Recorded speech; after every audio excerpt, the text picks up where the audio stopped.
श्रीऋणमोचन नृसिंहस्तोत्रम् ध्यानम्। वागीशायस्य वदने लक्ष्मीर्यस्य च वक्षसि यस्यास्ते हृदये संवित्तन्नृसिंहमहं भजे। देवताकार्यसिद्ध्यर्थं समास्तम्भसमुद्भवम् श्रीनृसिंहं महावीरं नमामि ऋणमुक्तये। लक्ष्म्यालिङ्गितवामाङ्गं भक्तानां वरदायकम् श्रीनृसिंहं महावीरं नमामि ऋणमुक्तये। आन्त्रमालाधरं शङ्खचक्राब्जायुधधारिणम् श्रीनृसिंहं महावीरं नमामि ऋणमुक्तये।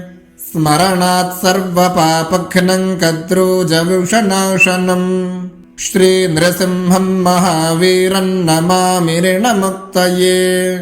सिंहनादेन महता दिग्विदिग्भयनाशनम् श्रीनृसिंहं महावीरं नमामि ऋणमुक्तये।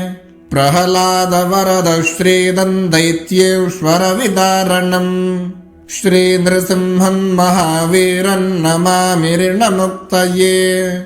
क्रूरग्रहैः पीडितानां भक्तानामभयप्रदम् श्रीनृसिंहं महावीरं नमामि ऋणमुक्तये। वेदवेदान्तयज्ञेशं ब्रह्मरुद्रादिवन्दितम् श्रीनृसिंहं महावीरं नमामि ऋणमुक्तये।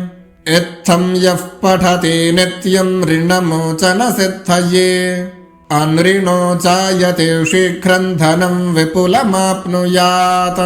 सर्वसिद्धिप्रदं नृणां सर्वैश्वर्यप्रदायकम् तस्मात् सर्वप्रयत्नेन पठेत् स्तोत्रमिदं सदा।